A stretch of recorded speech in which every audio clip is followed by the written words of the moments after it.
tonton semula. Baik. Untuk ujian akhir sesi akademik Geografi tingkatan 2, format dia adalah bahagian A ini adalah soalan-soalan objektif, ada 20 markah. So 20 soalan. Ya, 20 soalan. Soalan B pula, bahagian B, dia adalah soalan struktur yang mana kamu kena isikan jawapan. Dan kamu kena jawab tiga soalan ni, kamu kena jawab. Ada yang 15 markah, 15 markah dan juga 10 markah. Jadi ini total adalah 40. Ini 60. Dan untuk soalan bahagian C. Untuk bahagian C, kamu dikehendaki memilih 2 soalan. Daripada 4 soalan ini, 4 soalan ini, 4, 5, 6, 7, kamu kena cari 2. Mana-mana 2 yang kamu nak jawab. Contoh kamu ambil soalan nombor 4 dan soalan nombor 5, maka di sinilah akan dicampurkan markah semuanya. 20 campur 15, campur 15, campur 10, ini adalah 60 dan 70 dan 80. So total markah adalah 80 markah. Bukan satu soalan satu soalan tu ada pecahan. Ada A, B, C, ada 1, 2, 3. Walaupun satu soalan tu 10 markah, tapi dia pecah-pecah. Ada soalan 6 markah, ada soalan 4 markah. Dia ada pecahan-pecahan dia. Ya. Baik, jadi kita akan mulakan perbincangan. Iaitu kita lihat dulu soalan bahagian A. Boleh? Jom kita lihat soalan bahagian A. Baik. Kita lihat soalan bahagian A, iaitu soalannya, jawab semua soalan. Berapa lamakah masa diambil bagi satu putaran lengkap bumi? Ingat, kalau putaran maknanya berputar di atas paksinya. So, kalau berputar di atas paksinya, itu adalah jawapannya 24 jam. Itu satu. Soalan yang kedua. This is, guys, ini soalan kertas model. Ini bukan soalan daripada kerajaan. Kalau soalan daripada kerajaan, cikgu letakkan dalam ini bermakna cikgu telah membocorkan soalan. No. Cikgu bukan seorang yang melanggar amanah. Tidak. Tapi soalan-soalan inilah contoh format dan contoh soalan seperti soalan-soalan sebenar. Soalan-soalan sebenar geografi UASA. Jangan assume ini real question. No, ini bukan real questions daripada kerajaan, bukan. So minggu depan ni, cikgu tak tahu sama ada soalan ini kamu akan jumpa dalam soalan yang sebenar atau tidak. Tak tahu. Cikgu tak tahu tapi inilah bentuk dia. Which means teacher know the real question. Well, cikgu ada sumbernya. Cikgu ada sumbernya. So cikgu tahulah. Baik. So kita lihat soalan nombor 2. Baik, apakah yang berlaku apabila kedudukan matahari tengah hari tegak di atas kepala di garisan sartan? Jadi kalau kita lihat kedudukan matahari tegak di atas kepala di garisan sartan, itu sebenarnya adalah iaitu sartan. Kalau kamu tak boleh imagine, macam mana ni cikgu? Saya tak boleh, tak ingatlah fakta ni. Apa yang kamu kena buat iaitu cuba lukis. Lukis begini, kemudian kamu lukis garisan, garisan-garisan yang ada yang kamu ingat. Yang kamu ingat. Iaitu kita tahu garisan-garisannya iaitu apa? Iaitu yang atas sekali Arktik, kemudian yang bawah dia ialah sartan, kemudian bawah dia ialah Khatulistiwa, bawah dia adalah Jadi, dan bawah sekali adalah Antartik. Kan? Jadi macam tu. So, kemudian baru kamu pergi kepada soalan. Kedudukan matahari tengah hari tegak di atas kepala di garisan sartan yang ini. Maknanya kalau matahari tegak kena kat sini, kat atas ini, maknanya apa? Maknanya kita tahu bahawa di kawasan yang ini, di bahagian atas ini, dia akan jadi panas. Jadi panas sebab matahari dekat dengan garisan sartan. Yang bawah jadi apa? Yang bawah akan jadi kawasan yang sejuk sebab jauh daripada matahari. Begitu. Jadi kita tahu. So apa jawapan cikgu? Kita tengok balik jawapan dia. Okey, yang A, hemisfera musim sejuk di hemisfera selatan. Kutub utara mengalami 24 jam malam. Salahlah sebab sini siang. Panas kan? So yang ini salah. Okey, C, waktu siang lebih panjang di kutub selatan. No. Sebab kutub selatan dia akan jauh daripada matahari. Salah. Semua tempat di bumi mengalami waktu siang dan malam yang sama panjang. Tidak. Jadi jawapan yang betul adalah A. Musim sejuk di hemisfera selatan. Iaitu musim sejuk di hemisfera selatan kat mana? Okey, kita tahu kan utara selatan kan? Utara selatan. So, kawasan bawah ini mengalami musim sejuk. Sebab itu jawapannya adalah A. Baik. Itu jawapan soalan nombor 2. Ya. Yang J tu apa? Jadi. Okey, garisan jadi. Okey, garisan Arktik, Sartan, Khatulistiwa, garisan jadi dan Antartik. Jadi itu J. Baik. Soalan yang ketiga. Kita tengok di sini Raja 1 menunjukkan pergerakan bumi. Pergerakan bumi. So kalau kita lihat di sini, okey, bumi ini dia tulis satah tegak. Kemudian dia buat arrow macam ni. Dan arah pergerakan bumi, kita tahu ini adalah putaran bumi. Ini adalah pergerakan bumi itu apa? Ini adalah putaran bumi. So kalau putaran bumi, apakah kesan pergerakan bumi ini? Apakah kesan dia? Maknanya kesan putaran bumi. Iaitu perubahan musim, siang dan malam, pembiasan angin ataupun kejadian tsunami. Jawapannya apa? Boleh tulis dalam Zoom chat. Okey, adakah A, B, C atau D?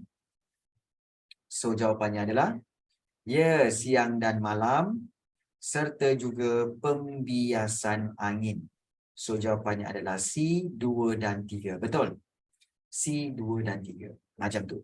Ya. Baik. Soalan seterusnya, soalan nombor 4. Okey, peredaran bumi mengelilingi matahari. Okey, menyebabkan apa? Peredaran bumi mengelilingi matahari. Okey, menyebabkan ini adalah iaitu peredaran bumi mengelilingi matahari. Adakah menyebabkan banjir kilat, pembiasan angin, 4 musim, pasang surut air laut. So kalau yang ini mengelilingi matahari, ini adalah kejadian 4 musim. Musim panas, musim luruh, okey, musim bunga dan juga musim salji atau musim sejuk.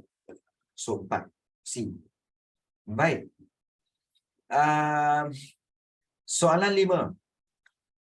Sebelum itu, ada tak mana-mana pelajar yang belum mendapat belum mendapat bahan ini? Ada tak mana-mana pelajar yang belum mendapat bahan ini? Okey, kalau ada bagi tahu cikgu. Ada tak mana-mana pelajar yang belum memperoleh bahan ini? Okey, kalau belum memperoleh bahan ini, cikgu akan postkan dalam grup. Okey, iaitu cikgu akan postkan ini dia. Okey. Baik. Kita teruskan dengan soalan seterusnya. Okey, iaitu soalan nombor 5. Baik, apakah fenomena yang berlaku apabila kedudukan matahari, bulan dan bumi berada dalam satu garisan lurus? Apakah fenomena yang berlaku bila tengok cikgu bulatkan keyword tau.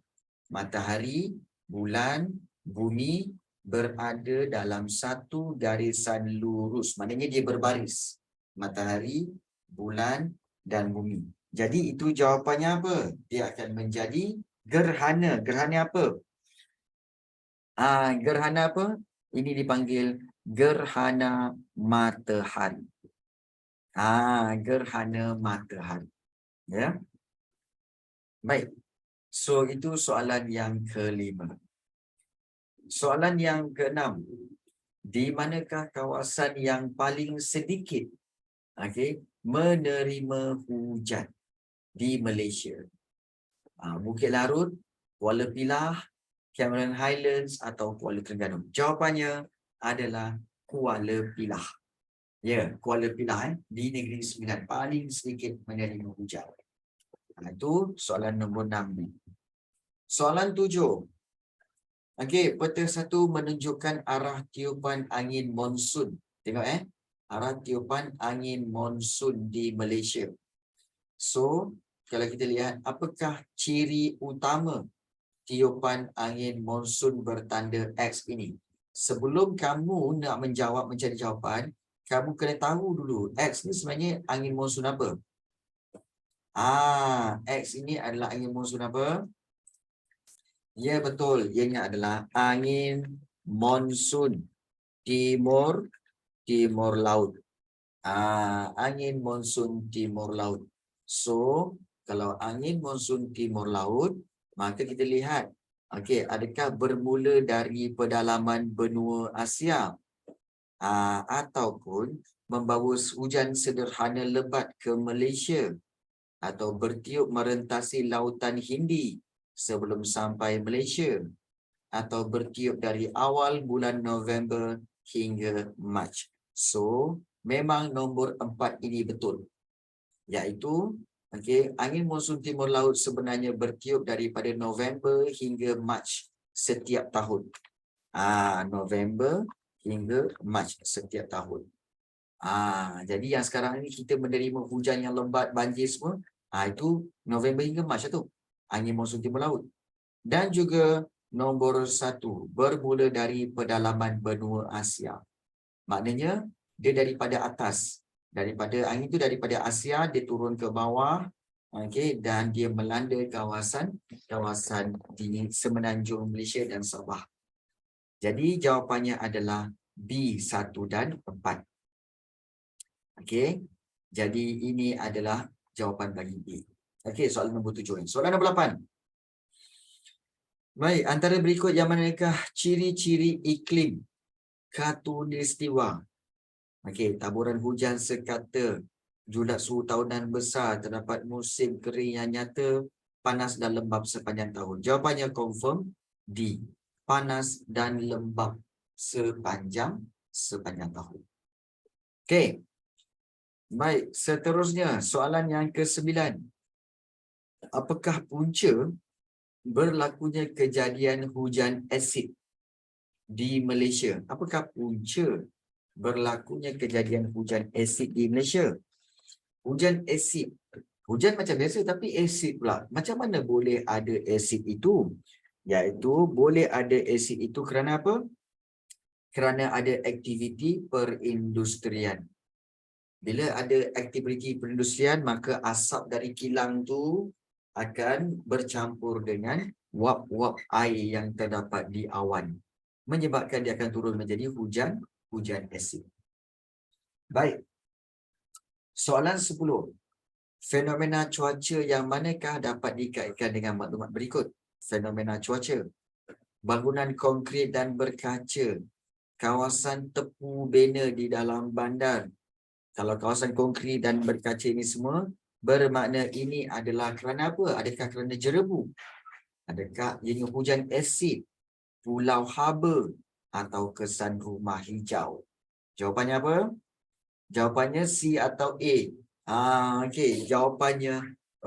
Tengok bangunan konkrit dan berkaca.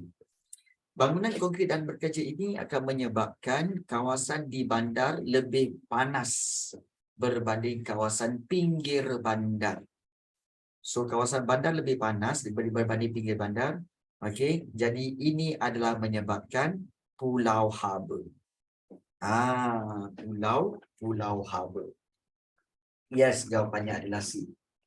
Ya. Soalan 11. Baik, apakah tujuan lebuh raya dibina di Malaysia? Tujuan lebuh raya dibina di Malaysia. Jimatkan masa perjalanan, mengurangkan kos perjalanan, meningkatkan taraf hidup rakyat atau meningkatkan darjah ketersampaian. So, jawapan ini mudah saja sebenarnya. Iaitu jawapannya adalah Sebenarnya jawapannya adalah, okey, iaitu jawapannya adalah betul, meningkatkan darjah ketersampaian itu betul. Maknanya meningkatkan tahap sampai ke tempat satu kawasan tu. Tapi satu lagi apa tahu? Iaitu menjimatkan masa perjalanan. So jawapan dia adalah B. Jimat masa perjalanan. Masa bukan jimat duit, tapi jimat masa. Baik, apa itu darjah ketersampaian? Darjah ketersampaian ni sebenarnya bermaksud iaitu berapa mudah untuk sampai ke sesuatu kawasan. Jadi itu darjah ketersampaian. Okey, dan kalau darjah ketersampaian itu tinggi, darjah ketersampaian tinggi maknanya kawasan itu mudah sampai. Mudah sampai ke kawasan itu. Tapi kalau darjah ketersampaian rendah, darjah ketersampaian rendah maknanya sukar sampai ke kawasan itu. Nampak tak? Faham? So darjah ketersampaian ada dua kategori. Okey, darjah ketersampaian tinggi atau darjah ketersampaian rendah. Kalau tinggi, mudah sampai ke kawasan itu. Kalau rendah, sukar untuk sampai ke kawasan itu. So itu perbezaannya. Okey. Baik. Okey.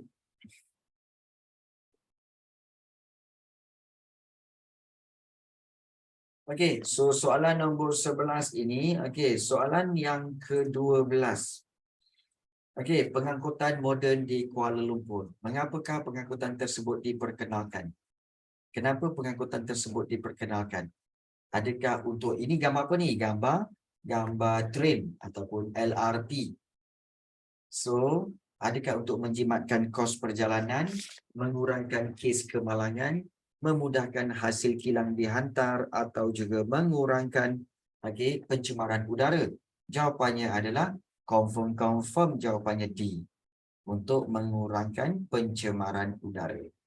Supaya lebih ramai naik train dan tidak menggunakan kereta. Jadi ini akan mengurangkan pencemaran udara. Ya. Baik. Seterusnya, soalan 13. Satelit bumi yang terdapat yang pertama di Malaysia, satelit bumi ialah dibina di mana? Di Kuantan, Pahang. Ingat satelit bumi yang pertama di Malaysia adalah dibina di Kuantan, Pahang. Baik. Soalan seterusnya iaitu soalan 14. Mengapa kabel fiber optik? Kabel fiber optik ni digunakan dalam rangkaian telekomunikasi di Malaysia. Kerana adakah menjimatkan kos panggilan, meningkatkan taraf hidup penduduk, memindahkan arus data lebih pantas, atau menyediakan talian telefon tetap yang canggih. So yang mana satu jawapan dia? 14. 14, ya betul jawapannya adalah iaitu C. Memindahkan arus data lebih pantas. Maksudnya untuk transfer data yang lebih cepat. Kalau fiber optik memang lebih cepat. Jadi itulah kenapa kabel fiber optik digunakan. Baik.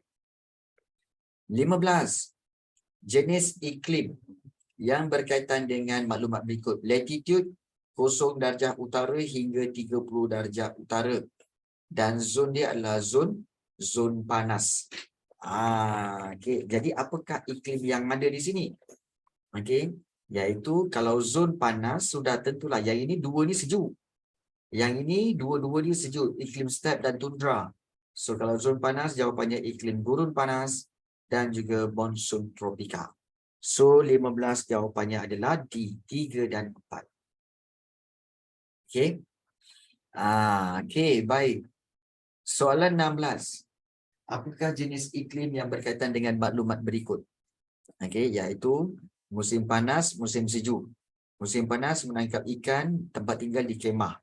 Tapi kalau musim sejuk, memburu binatang dan tinggal di igloo. Ini sudah tentu kat mana ni? Ini iklim di mana ni? 16. Iaitu iklim di iaitu betul. Ini kalau igloo ni Eskimo lah. Kalau Eskimo dah tentu iklim tundra. Ya, iklim tundra. Itu soalan 16. Baik, ya betul Kisha. Soalan 17. Landasan kereta api bertanda X telah menghubungkan dua buah bandar di negara Rusia iaitu Moskow dan juga bandar di P. Jadi soalannya, apakah bandar P tersebut? Adakah Norilsk, Irkutsk, Vladivostok dan juga Saint Petersburg? So kalau kita tengok, dia sudah tentunya bukan Saint Petersburg. Sebab Saint Petersburg ni berada di kawasan sebelah sini. Norilsk dan Irkutsk pun sebelah kiri itu. So yang P ni sebenarnya adalah Vladivostok. Ianya adalah Vladivostok. Sebuah bandar yang dihubungkan dengan landasan kereta api. 18. Bagaimanakah pemanasan global? Bunyi cukup Rusia. Bagaimanakah pemanasan global menyebabkan kemerosotan sumber makanan? Kalau pemanasan global, kita tahu apa yang akan berlaku. Iaitu tanah akan menjadi tandus. Bila tandus kering, bila kering kita akan sumber makanan kita akan merosot. So 18 jawapannya adalah A. Baik. Kemudian soalan 19.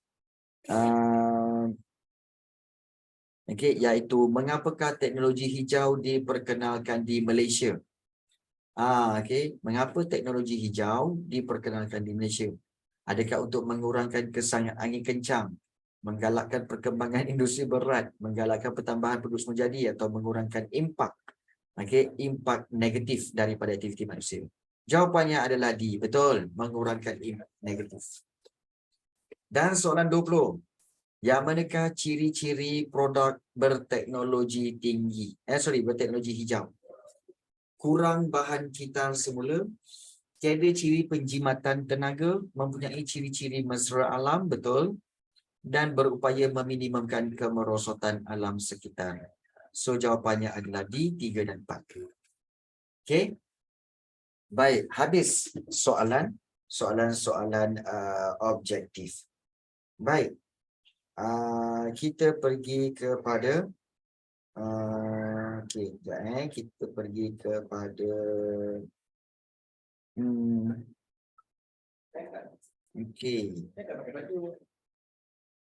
tak ada ABC.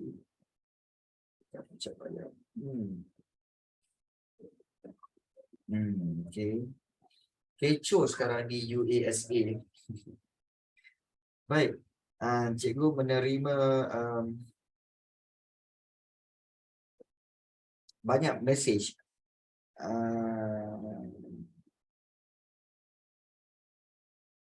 Yalah. Betul. So UAS ini sebenarnya tak ada grading. Dia tidak ada ABC. So pelajar hanya akan diberikan tahap. Sama ada tahap 1 hingga tahap yang ke-6. Tahap 1 hingga tahap yang ke-6. Baik, tak apa. Bahagian B. Geografi mesti ada soalan-soalan peta. Baik, ini diberi peta topografi. Contoh peta topografi ni. Baik. Kemudian kita tengok siap ada dengan kontur dan juga ada petunjuk. So, soalan nombor 1. Berdasarkan peta topografi di halaman 1 hingga 9. Kaji peta topografi itu sebelum menjawab soalan-soalan berikut. Baik, soalan 1A. Berapakah jarak jalan raya Kembang dari RG 350862 hingga RG 383910? Baik, Untuk yang ini RG350862. Cari dulu. RG350862. 350862 ni dia. Jalan raya. Daripada situ sampailah ke mana? 383910. Okey. 383. Okey, ini 38. 383910. Okey, 383910 yang ini. Maknanya panjang jalan raya daripada hujung ni. Okey, ikut ni. Baik. Dan kemudian kamu ukur berapa? Baik. Untuk mengukur dalam kelas, ingat bukan dalam kelas, dalam exam, untuk mengukur ini, okey, sila bawa iaitu kita kata keratan kertas. Helaian kertas. Jangan bawa ni, jangan bawa benang. Benang kamu nanti susah. Pembaris kalau garis lurus tak apa. Macam ni garis lurus tak apa. Tapi kalau dapat kertas pun bagus juga. Untuk apa? Untuk mengukur. Okey, untuk mengukur. Jadi bila kamu ukur itu, kamu akan dapat jawapan sebenarnya. Bila kamu dapat jawapan, kamu kena ukur dan tengok skala dia. Skala dia di sini, okey, iaitu kalau kita lihat jarak daripada sini ke sini okey, iaitu skala 1:50,000. 50,000 maknanya apa? Maknanya okey, kita tahu bahawa 1 sentimeter bersamaan berapa? Okey, 1 sentimeter bersamaan 1 sentimeter bersamaan dengan 0.5 kilometer. Tu. Baik. Macam mana nak ukur guna kertas, cikgu? Okey. Ini pun ramai yang tanya pada cikgu. Tapi memang kelakarlah sebab bila dah potong-potong tu kan, macam masak-masak aje. Ya perempuan, kan? Itu. Okey. Baik. So boleh tengok di situ nanti. Baik. Untuk itu, okey.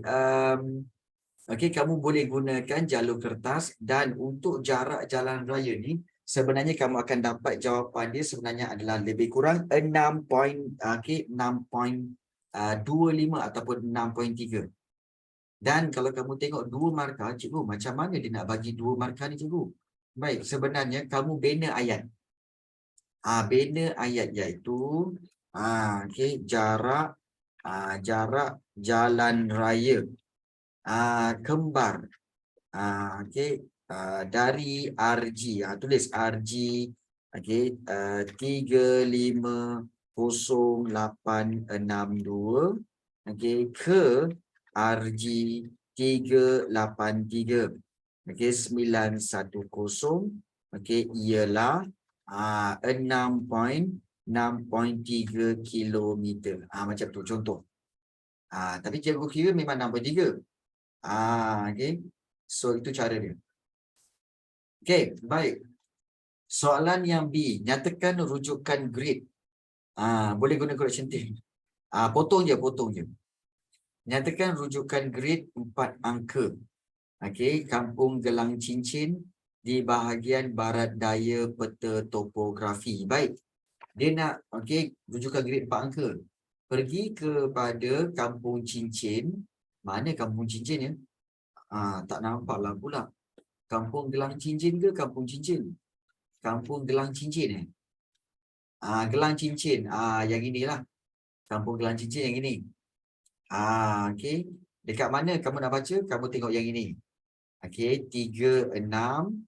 Okey, kemudian 45. Yang inilah. Yang ini 3685. Jadi jawapannya adalah 85. Jadi so kita tahu bahawa itu adalah RG 3865. Ikut markah juga ke? Ya. Betul, ikut markah juga, Lily. Okey. Rujukan grid. Okey, 4 angka.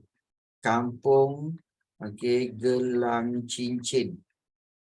Cincin adalah ataupun ialah ialah RG 368685 macam tu. Okey. Baik. Kemudian yang 6 rujukan grade 6 angka. 6 angka bagi ciri yang berikut. Rujukan grade 6 angka, ciri berikut iaitu stesen trigonometri di Bukit Rencir. Okey, pergi ke stesen trigonometri Bukit Rencir. Mana Bukit Rencir ya? Gelang cincin Bukit Rencir. Mana pula lah. Di sini ya. Okey. Di atas ni. Ni ada stesen trigonometri yang atas ni. Bukit Rencir ni, kat sini ada stesen segitiga tu. Buat tanda macam ni. Okey, buat tanda macam tu. Jadi daripada situ kamu boleh terus buat garisan. Okey, daripada atas ni kamu terus buat garisan sampai ke bawah. Okey, buat garisan sampai ke bawah. Jadi kamu boleh ukur. Berapa ni? 35. Kita tahu ini 35. Kita tengok, kita kata 353 lah. 353. Okey, dan satu lagi iaitu iaitu 89. Kita tengok 899. Boleh lah. Jadi kamu boleh tulis kat sini. Kira 2. Boleh. Okey, iaitu RG 353 atau 352. 899 pun boleh. So itu cara je. Baik, kita berhenti sekejap untuk menghormati azan asar. Sementara itu kamu cari yang ni, nombor 2, C2. Sila cari C2 ni dan berikan jawapannya dalam Zoom chat. Ya. Kita berhenti sekejap untuk menghormati azan asar sekejap. Ya. Begitu. Ya. Okey, baik. Dan itu berkaitan dengan soalan yang ada ditanyakan tentang pandang darat fizikal. Baik. Kita tinggal 5 minit saja lagi. Okey, cikgu rasa kita boleh pergi terus kepada yang ini. Nanti cikgu akan berikan skema jawapan ya. Cikgu akan berikan skema jawapan. Kamu buat dulu, esok cikgu berikan skema jawapan. Okey, tapi sebelum itu cikgu nak kamu lihat bahagian C. Okey, terdapat bahagian C di mana bahagian C ini iaitu jawab mana-mana 2 soalan. Okey, 2 soalan daripada bahagian ini. Kemudian huraikan punca-punca 2 soalan Macam mana nak pilih 2 soalan ni cikgu? Baik, soalan diberi 4, 5, 6, 7. Okey, 4, 5, 6, 7. Mana nak pilih? Macam mana nak pilih? Baik. So, kamu pilih dengan cara apa tahu? Iaitu dengan cara tengok soalan mana yang kamu boleh jawab semua. Contohnya, huraikan punca-punca berlakunya jerebu di Malaysia. Okey, berapa markah? 6 markah. Kalau 6 markah, kamu berilah 3 fakta dan 3 huraian. Macam tu. So antara punca kita tahu punca berlakunya pembakaran terbuka, kemudian juga pembakaran hutan, dan juga kita tahu bahawa sisa-sisa perindustrian, asap. So bolehlah ni 4A. Kemudian B, terangkan langkah-langkah untuk mengatasi masalah jerebu di Malaysia. 4 markah. Kalau untuk langkah-langkah, pertama sekali mestilah penguatkuasaan undang-undang. Kemudian juga yang kedua, iaitu kempen larangan membakar sampah di kawasan terbuka. Betul? Jadi kamu boleh berikan 2-3 tu berserta dengan huraian. Kalau 4 markah, 2 fakta, 2 huraian. So, boleh lagi B. So soalan nombor 4 boleh ambil. Soalan 5. Jelaskan kepentingan menggunakan pengangkutan awam. Penting menggunakan pengangkutan awam. Bolehlah ni. Dapat elakkan pencemaran, memajukan ekonomi negara. Bolehlah. B. Berdasarkan pengetahuan anda, cadangkan cara-cara berkesan untuk meningkatkan penggunaan pengangkutan awam. Okey. Ada soalan kebat atau bukan. Biasanya soalan ada kebat juga. Okey, yang macam B ni B ni berdasarkan pengetahuan anda. Ini kebat. Ini kebat. Cadangkan cara berkesan untuk meningkatkan penggunaan pengangkutan awam dalam kalangan penduduk di sekitar Lembah Kelang. Ini okey, kebat. Maka kamu kena fikirkan cadangkan cara-caranya. Alhamdulillah. Okey. Baik. Itu bolehlah tu. Soalan yang ke-6. Mengapakah lapangan terbang antara bangsa Dubai dianggap antara lapangan yang istimewa? Kalau lupa, okey biar. Oh, lupa dah ni. Uraikan kesan negatif pembinaan lapangan terbang terhadap alam sekitar. Lupa lah. Okey, tak apa. 7. Terangkan sebab-sebab pemanasan global lebih dirasai di kawasan bandar, kawasan perindustrian dan kawasan kutub dunia. 4 markah. Okey. Baik. Contoh cara dia. Cara berkesan untuk meningkatkan penggunaan pengangkutan awam. Okey, iaitu okey dengan kempen, okey, dengan juga menawarkan insentif kepada penduduk-penduduk yang mengamalkan penggunaan pengangkutan awam, memberikan diskaun tiket, okey, bas dan juga tiket kereta api, macam-macam. Apa juga idea kamu boleh digunakan. Tapi mesti menjawab soalan lah. Mesti menjawab soalan. Okey. Jadi bila kamu dah pilih soalan, okey, so 4 dengan 5 boleh jawab lah. Kamu 4 dan 5 dan kemudian kamu terus menjawab soalan berdasarkan peruntukan markah. Kalau macam soalan nombor 7 ni, bagaimanakah pemanasan global menyebabkan berlakunya peningkatan suhu dan seterusnya tercetus pelbagai fenomena kesan gangguan cuaca. Kalau kamu rasa macam, yang ini okey, yang ini aku lupa lah, jangan ambil soalan nombor 7. Okey, so kamu decide soalan-soalan yang boleh kamu jawab ialah 4 dan juga 5. Okey, so fokus kepada soalan-soalan yang kamu boleh jawab. Dan jawab berdasarkan peruntukan markah. Boleh? Dan untuk soalan ini juga bahagian C ni, cikgu akan postkan skema jawapan dalam grup WhatsApp sebagai rujukan